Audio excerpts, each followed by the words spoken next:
লোকসভা নির্বাচনের দিনক্ষণ নির্ঘণ্ট ঘোষণা হলো। নজরে এবার সেদিকেই 7 দফায় লোকসভা ভোটের নির্বাচন এবং প্রত্যেকটি দফাতেই বাংলায় ভোট, অর্থাৎ 7 দফায় পশ্চিমবঙ্গে ভোট। পশ্চিমবঙ্গ, বিহার ও উত্তরপ্রদেশের সব থেকে বেশি দফায় ভোট। 7 দফায় ভোট শুরু 19 এপ্রিল, ঘোষণা জাতীয় নির্বাচন কমিশনের।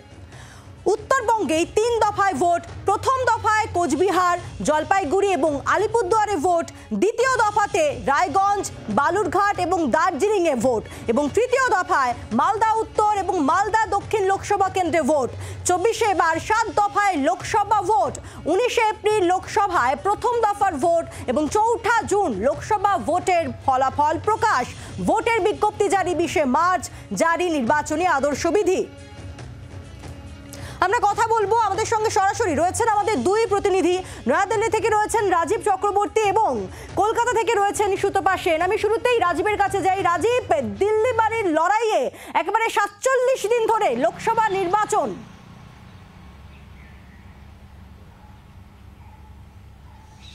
একদমই দেখো 47 দিন ধরে লোকসভা নির্বাচন হবে। 19 এপ্রিল ভোট প্রথম পর্বের এবং একেবারেই 1 জুন গিয়ে শেষ পর্ব অর্থাৎ সপ্তম পর্বের যে ভোট গ্রহণ সেটি হবে। এবং এই যে দীর্ঘ সময় মোট 7টি দফায় ভোট হবে। এই 7টি দফায় ভোট করানোর লক্ষ্য যেটি নির্বাচন কমিশন দাবি করছে, তারা রক্তপাতহীন নির্বিঘ্নে ভোট করাতে চাইছেন। সেই কারণেই গতবার অর্থাৎ 2019-এর মতোই আবারও তারা 7 দফায় নির্বাচন করাচ্ছে। আর এবারের ক্ষেত্রে তারা বিশেষ নজর দিয়েছে বেশ কয়েকটি বিষয়ে।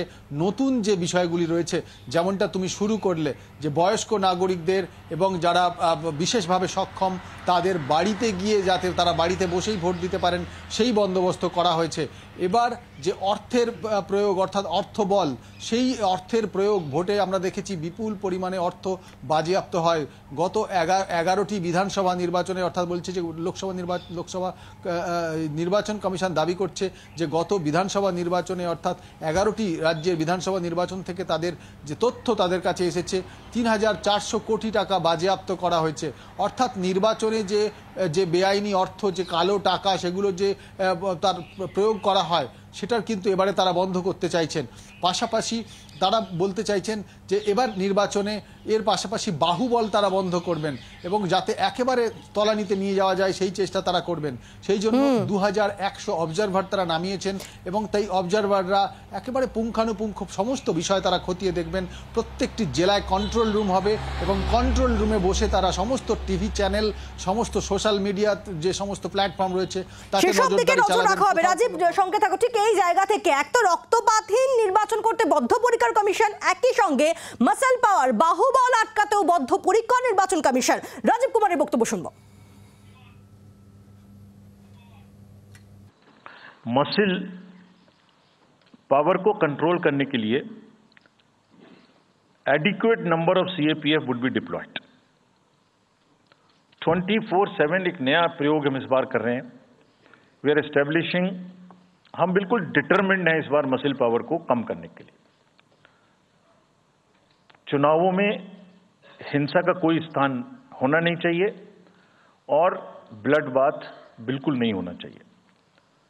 जहां भी हिंसा बची है, चाहे वो प्री पोल हो, चाहे वो ड्यूरिंग कैंपेनिंग हो, चाहे वो पोस्ट पोल हो, we are committed to kind of be very very alive to this situation. और जो भी हमें सख्ती से करना होगा इसके लिए हम करेंगे ताकि ये प्रोविजन ना रहे। আমরা কথা বলবো, আমাদের সঙ্গে আমাদের দুই প্রতিনিধি রয়েছেন। আর এবার কথা বলি সুতপার সঙ্গে। সুতপা, গতবারের মতো লোকসভা নির্বাচনের মতো এবারও আমরা দেখছি আমাদের রাজ্যে 7 দফায় নির্বাচন হতে চলেছে এবং তার সঙ্গে অবশ্যই রয়েছে বিহার এবং উত্তরপ্রদেশ।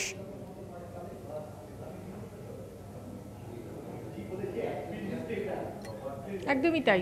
দেখো, যেটা প্রথম থেকেই মনে করা হচ্ছিল যে কোনো অবস্থাতেই নির্বাচন কমিশন 1 দফায় ভোট করবে না, যদিও শাসক দল তেমনটাই দাবি করেছিল। এবং আমরা প্রথম থেকেই, আমি এবং রাজীব দুজনেই কিন্তু প্রথম থেকেই আমরা বলে আসছিলাম যে সর্বোচ্চ দফায় ভোট হবে গোটা দেশে, পশ্চিমবঙ্গ কিন্তু তাই হবে। অর্থাৎ পশ্চিমবঙ্গে কম দফায় ভোট হবে আর গোটা রাজ্যে 7 দফায়, গোটা দেশে 7 দফায় ভোট হবে, এমনটা কিন্তু হওয়ার সম্ভাবনা নেই। এটা আমরা প্রথম থেকেই বলে আসছিলাম। তার কারণ হচ্ছে যে যখনই নির্বাচন নির্বাচন কমিশন ওয়েস্ট বেঙ্গলের ব্যাপারে বিভিন্ন ক্ষেত্রে যে সমস্ত সিদ্ধান্তের কথা তারা জানিয়েছে বা যে সমস্ত নির্দেশ পাঠিয়েছে সিইও দপ্তরে, তার প্রত্যেকটা থেকেই কিন্তু এই ইঙ্গিতটা পাওয়া যাচ্ছিল যে পশ্চিমবঙ্গে যেহেতু গণ্ডগোলের পরিমাণ অনেকটা বেশি হয়, নানা ধরনের ঘটনা এর আগে ঘটেছে, এবং শুধু তাই নয়, অবাধে ভোটদানের ক্ষেত্রে অনেক ক্ষেত্রে বাধা তৈরি হয়, মানুষ ভয়ে ভোট দিতে যেতে পারে না, এই অভিযোগগুলো বিরোধীদের তরফ থেকে কিন্তু করা হয়েছে। এবং তার প্রেক্ষিতেই কিন্তু নির্বাচন কমিশন তারা সিদ্ধান্ত নিয়েছে যে ওয়েস্ট বেঙ্গলের ক্ষেত্রে তারা চেষ্টা করবে প্রায় প্রত্যেকটা বুথে কেন্দ্রীয় বাহিনী দিয়ে নির্বাচন করতে, এবং সেটা করতে গেলে 920 কোম্পানি যে কেন্দ্রীয় বাহিনী আসছে তার যথেষ্ট নয়, এবং সেই কারণেই একেবারে উত্তরবঙ্গ থেকে সবসময় সাধারণভাবে নির্বাচন শুরু হয়, এবং উত্তরবঙ্গ থেকে নির্বাচন শুরু হবে এবং সেখানে যে ফোর্স ডিপ্লয়মেন্ট হবে সেই ফোর্সকে নিচের দিকে ক্রমশ নামিয়ে আনা হবে। তুমি দেখো একেবারে শেষের দিকে দক্ষিণ 24 পরগনা, উত্তর 24 পরগনা এবং কলকাতা, এই 3টে জেলাতে ভোট রয়েছে। অর্থাৎ বুঝতেই পারছো যে সমস্ত জায়গাগুলোতে গণ্ডগোল বেশি হয় সেই ক্রমশ নিচের দিকে কিন্তু সেই জায়গাগুলোতে ভোট হবে, এবং তার ফলে সমস্ত বাহিনীকে ওই জায়গায় নিয়ে এসে তারা কাজে লাগাবে।